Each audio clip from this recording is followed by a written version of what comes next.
বিএনপিকে আমরা ধন্যবাদ জানাই এই জায়গায় গণভোটে এক হওয়ার জন্য। এখন গণভোট কখন হবে এই নিয়ে আবার কিছুটা আমাদের ভিতরে ডিফারেন্স আছে। আমরা বলেছি গণভোট হচ্ছে রিফর্মস কমিটির জন্য, এটা একটা আলাদা বিষয়, আর জাতীয় নির্বাচন একটি আলাদা বিষয়। 2 নম্বর হচ্ছে গণভোটে এমন কিছু দিক আছে যেগুলা যদি হা না ভোটে হা হয় তাহলে তার ভিত্তিতে নির্বাচনের ক্যারেক্টারে কিছু পরিবর্তন হবে। যেমন upper house PR system by voters not by the MP, এই ব্যাপারেই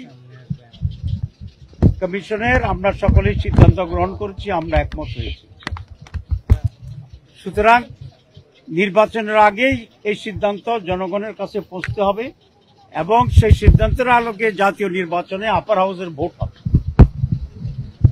যদি এটা নির্বাচনের দিনেই হয়, কেউ কেউ চাচ্ছে নির্বাচন দিনে একসাথে, তাহলে আপার হাউস তো নির্বাচন দিন পর্যন্ত আর পাশ হইল না, হানার জন্য অপেক্ষাতে হয়ে গেল। তো হানা যদি আমরা বলি যে হা হয়েছে, তাহলে কি একটা আবার নির্বাচন হবে আপার হাউসের জন্য? এটা একটা উদ্ভট টাইপের আলোচনা। কেউ কেউ বলছেন যে লোয়ার হাউসে যে ভোট পাবো আমরা, যদি হানাতে জয় হয়, সেই প্রপোর্শনে আমরা আপার হাউসকে অ্যাকসেপ্ট করে নেব এবং সেভাবে ডিস্ট্রিবিউশন হবে। এখানে বিষয়টা হবে সন্তান জন্মের আগেই কাপড় চোপড় কিনে ফেলার মতো অবস্থা।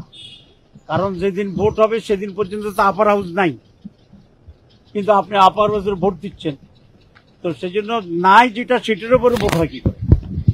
রেট্রোস্পেক্টিভ যদি ইফেক্ট দিতে বলেন তাহলে সাংবিধানিকভাবে এখানে জটিলতা হইতে পারে, কারণ যেটা অস্তিত্ব নাই সেটার উপরে আগে ভোট, যেটা আমরা বলি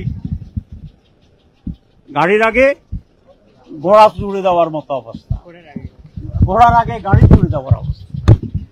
সেই জন্য 1, 2 সমস্যা হবে।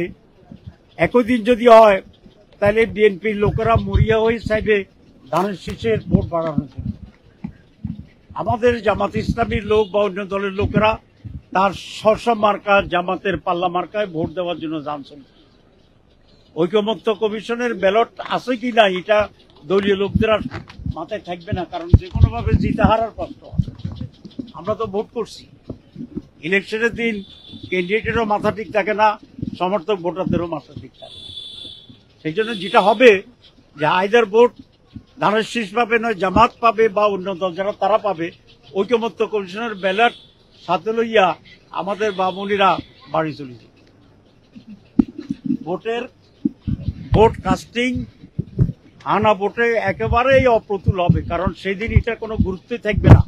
আপনি এটা জিতো হা হোক না জিতুক, এটা যারা ভোটার আসবে, প্রার্থী আসবে, কর্মীরা আসবে, এদের এটা কোনো দিন কনসার্ন নেই। 17 তারিখে সেই জন্যই আমরা বলেছি যে গণভোট আগে হতে হবে। নভেম্বরে আমরা সাজেস্ট করেছি 2টা গণভোটের নজির আছে, 17 দিন হয়েছে, 21 দিন হয়েছে। নভেম্বরে গণভোট হলে জাতীয় নির্বাচন শুরু করেছে, এটা আমরা চাই, এবং 2.5 মাস তখন সময় থাকবে, দুটি একসাথে প্রস্তুতি চলবে। It's possible. সুতরাং এটা আমাদের দাবি। আর 1 প্যাকেজ যেটা আমরা বলেছি ফর হানা ভোট, এই কন্টেন্টস থাকতে হবে, এটা আমরা বলেছি এবং আমরা যদ্দূর আমাদেরকে বলা হয়েছে ঐকমত্য কমিশন সেইভাবেই এখন অগ্রসর হচ্ছে।